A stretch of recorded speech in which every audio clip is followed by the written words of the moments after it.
You're listening to Rolling Recklessly, the podcast where dice hit the floor, paint gets spilled, and no game ever goes exactly as planned. I'm Grizzly, and here we dive headfirst into Warhammer, tabletop gaming, and the beautiful mess that is the hobby life.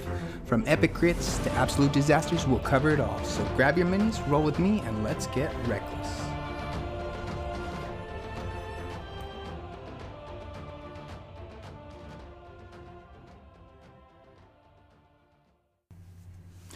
Welcome back to Rolling Recklessly, the podcast where we dive into all things Warhammer Age of Sigmar, from the epic lore and tabletop battles to the hobby desk and growing communities. I'm your host, Grizzly, and today we're taking a faction focus towards one of the most unique armies in all of the mortal realms, the Ossiarch Bonereapers. If you joined me last episode, we explored the Soul Wars and how Nagash unleashed the Necroquake across the realms. The Ossiarch Bonereapers are the direct result of that moment. The great necromancers attempt to create a perfect, disciplined army that would march to war in his name. Where other undead stumble forward as hordes, the Bonereapers are crafted as soldiers, engineered from bone and bound to absolute obedience through the bone tithe, Nagash's grim taxation on the living. And I'll be upfront and honest with you, this is one of my favorite factions in the Deathgrant Alliance. They're just something about their design, the way they take the familiar imagery of the skeleton warriors and elevate it into a militaristic empire, with ranks of Mortek Guard and towering constructs like the Gothizzar Harvesters and Catacross himself leading from the front. They're equal parts eerie and majestic, and I think that makes them one of the most compelling armies in all of Age of Sigmar. In this episode, we're going to cover their story, where they came from, what makes them stand out from the other death armies, and how they fight on the battlefield. We'll talk about the standout models that define their look, break down their tabletop strengths and weaknesses, and take a look ahead at what the future might hold for Nagash's grand design. So whether you're a lore enthusiast, a hobbyist, or someone curious about picking up Ossiarch Bonereapers yourself, this is your guide to one of the most disciplined and terrifying armies in all of Age of Sigmar. The Ossiarch Bonereapers are Nagash's grand design, his attempt to build a perfect army, where the Soulblight rely on hunger and illusion, and the Nighthaunt are fueled by torment and despair. The Bonereapers are something entirely different. Soldiers, crafted from bone, engineered to fight with discipline, and bound by an empire-wide system of tribute known as the Bone Tithe. The Bone Tithe is one of the most chilling parts of their lore. When the Bonereapers arrive at a settlement, they present terms. A quota of bones that must be paid, whether from graveyards, ossuaries, or the living themselves. If the mortals meet the tithe, the Bonereapers can march on without raising a blade. In that sense, it's fair, but only in the most twisted way imaginable. Fail to meet the demand, and the Bonereapers will take what they are owed directly from your flesh. It's bureaucracy by way of genocide, and it sets them apart as something more than just another undead horde. What makes them unique is the Mortisans, Bone Shapers, who don't just raise the skeletons, they sculpt them. Using necromantic magic, they carve and craft bone like stone and steel, building warriors with reinforced armor plates, weapons, and constructs that look more like a deathly legion than a shambling mob. This gives the Bonereapers a sense of purpose and permanence, like they were meant to be here, an empire rising rather than a cursed lingering. And at the head of it all stands Catacross, the Mortarch of the Necropolis. Revived during the Soul Wars, Catacross isn't just a warlord. He's a general in the truest of senses, a master of logistics, discipline, and a military genius. His defining moment came at the Altpoints, where he clashed with Archaon himself. That duel showed the mortal realms that the Ossiarch Bonereapers weren't just another one of Nagash's schemes. They were a force capable of standing toe-to-toe with the Ever-Chosen himself. But Catacross is not the only Mortarch tied to the Bonereapers. Archaon the Black, Nagash's oldest and most trusted of servants, also plays a role in their rise. Archaon is less of a battlefield commander and more of a dark architect, guiding the Mortisans and ensuring that Nagash's vision is carried out with ruthless precision. His presence reminds us that while Catacross represents discipline and military genius, Archaon represents continuity, the living link between Nagash's ancient empire and his new creation in the mortal realms. And Catacross's story didn't end at the All Points. He launched a massive campaign known as the Siege of the 8 Points, bringing the full weight of the Bonereapers' Legion against the Chaos's greatest stronghold. While the siege ultimately failed, as Archaon's dominion over the 8 Points is near absolute, it proved something critical. The Ossiarch Bonereapers could wage war on a continental scale. They weren't raiders or opportunistic, they were empire builders, capable of constructing fortresses, establishing supply lines, and holding ground like a true military superpower. That sense of permanence, of death, carving out not just territory but infrastructure, makes them one of the most ambitious projects Nagash has ever unleashed. For me, that's why they're such a compelling faction. Between the cold fairness of the Bone Tithe, the eerie craft of the Mortisans, and Archaon's guiding hand, and Catacross's vision of a military order, they stand apart from every other undead army. They're not just the dead brought back to fight again, they're death reimagined as an empire of bone and discipline, marching steadily towards the domination of the mortal realms. When it comes to the hobby side of the Ossiarch Bonereapers, I think it's one of the most striking armies of the entire range. Death armies in Age of Sigmar often lean into the shambling, gothic look of the skeletons and zombies, but Ossiarch Bonereapers break that mold. Their design is militaristic and disciplined, and almost alien in its symmetry, like an empire that was engineered rather than raised. Some of my favorite models in the entire game come from this range. Catacross himself is a centerpiece, unlike anything else in Warhammer. His model isn't just one figure, it's an entire diorama of attendants, banners, and advisors, each one telling part of his story of the Mortarch of discipline and strategy. On the table or on the shelf, Catacross is one of those kids that just commands attention. And then, of course, there's Nagash, Supreme Lord of the Undead. While he is an Ossiarch Bone specific, his presence looms large over the army, both on lore and on the tabletop. Including him as a Bone Reaper in the Bone Reapers collection can really tie the narrative together. The god who envisioned his legion standing alongside the creation itself. On the unit side, I think the Necropolis Stalkers and the Morghast are some of the coolest models in the line. The Stalkers have this imposing, multi-faced look that makes them feel otherworldly, like warriors crafted for precision strikes. Morghast, on the other hand, feel ancient and divine, soaring constructs that remind you these aren't just undead, they're echoes of Nagash's godhood given form. And finally, I can't skip over the Gothazar Harvester. This model is peak Ossiarch weirdness. It's grotesque, it's alien, and yet it perfectly fits the Bone Tithe theme.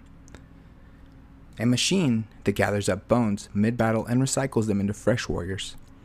It's the kind of kit that really captures the creative side of Age of Sigmar's design, strange, unsettling, but absolutely unique. And of course, no Ossiarch Bone Reaper army would be complete without the Mortech Guard. They're the backbone of the Bone Reapers Legion. They're rank-and-file soldiers that embody everything this faction stands for. Their models strike their perfect balance of skeletal horror and disciplined military presence, marching in neat ranks with polished bone armor and deadly precision. For many hobbyists, the Mortech Guard are the first step into this faction. They really set the tone for an entire range. Painting them gives you the sense of an organized, relentless army, one that doesn't just shamble forward, but marches with purpose. Taken as a whole, the Ossiarch range has a consistent aesthetic that sets it apart. Clean lines, bone armor, eerie constructs, they don't look like corpses dragged from the ground. They look like an empire built from the remains of countless mortals. And I think as a hobbyist, that makes them an incredibly rewarding army to paint and display. On the tabletop, Ossiarch Bonereapers play exactly how they feel in the lore. Disciplined, methodical, and unstoppable. When their formation is intact, their defining mechanic in 4th edition is still relentless discipline, but the way it works now makes for a very different kind of decision making. Instead of stockpiling points, you're making phase-by-phase choices. At the start of your movement, charge, or combat phase, if you haven't already used one of your relentless discipline abilities, you can nominate a hero, and every Bone Reaper unit, wholly within 12 inches of them, gains that effect. That means that the army revolves around positioning your heroes, like generals, giving orders across the line. Do you push your Mortech Guard forward with unstoppable advance, or save that ability to make your charges more reliable with coordinated charge? Do you grind harder in the melee with bludgeon for extra damage, or shore up your defenses with impenetrable ranks to make sure that your line never fails. Every phase is a trade-off, and it forces OBR players to think 2 steps ahead, something that fits perfectly with their theme or discipline and strategy. The units themselves reinforce this style. The Mortec Guard are the backbone, and with support, they can almost feel unmovable. Holding objectives while enemies crash against them, Necropolis Stalkers bring adaptability. Their ability to change stances gives them the flexibility to either hit harder or survive longer, depending on what you need. Morghast are one of the few tools for speed, flying across the battlefield to threaten backlines or reinforce weak spots. Then you have the Gothizzar Harvester. It's one of the most thematic pieces of the whole range, both visually and mechanically, turning the bones of the fallen into more warriors to keep your ranks topped up. And then there's Catacross. On the table, he's less about raw damage and more about his control. His aura buffs nearly every part of your army, and when he's in play, your entire battle line becomes way more efficient, more resilient, and more terrifying to face. Losing them hurts, but if you keep him safe, he's the ultimate general, both in lore and in gameplay. To give you a picture of how this plays out in a real game, imagine this. Your Mortec Guard are dug in and on an objective, braced with impenetrable ranks, giving them the durability to weather any enemy charge. At the same time, your Necropolis Stalkers push forward under bludgeon, swinging harder and cutting down key threats. While that happens, a Gothizzar Harvester lurks behind your lines, recycling the bones of the fallen to restore your guard and make sure your position never breaks. Meanwhile, Morghast circle in from the flanks to threaten the enemy's backfield. All of it tied together by a hero at the center, issuing the relentless discipline ability that makes the entire formation hum like a war machine.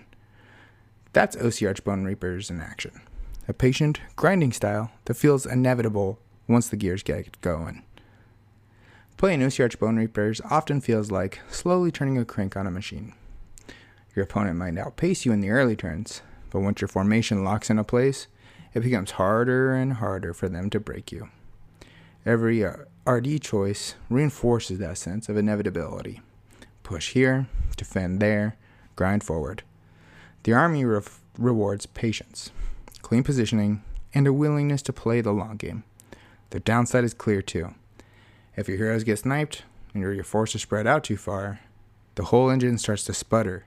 But when it works, the Bonereapers feel exactly like what they're meant to feel like.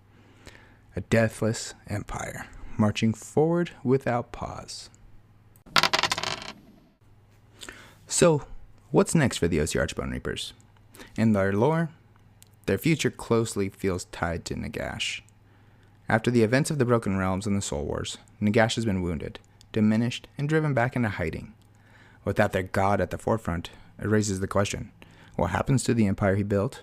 Do the Mortarchs like Catacross and Arcan continue his vision faithfully, or do they start to shape it into something of their own? I think that's one of the most intriguing possibilities of this faction story moving forward. What do disciplined empire-building undead do when their masters aren't there to give them the next order? We've already seen that the Ossiarch builds fortresses, impose bone tithe, and wage wars on a continental scale like the 8 points. That feels like groundwork for something bigger to move. Could we see them expand their presence across the mortal realms? Maybe even carve out territories like the rival Dawnbringer Crusades? And if Catacross ever returns to the forefront in the storyline, his war against Archaon could easily reignite, giving us another massive clash of order versus death versus chaos. On the tabletop side, I think the Ossiarch Bonereapers have a lot of room for evolution as 4th edition unfolds. Right now, their identity is very clear, durable, synergistic, and methodical.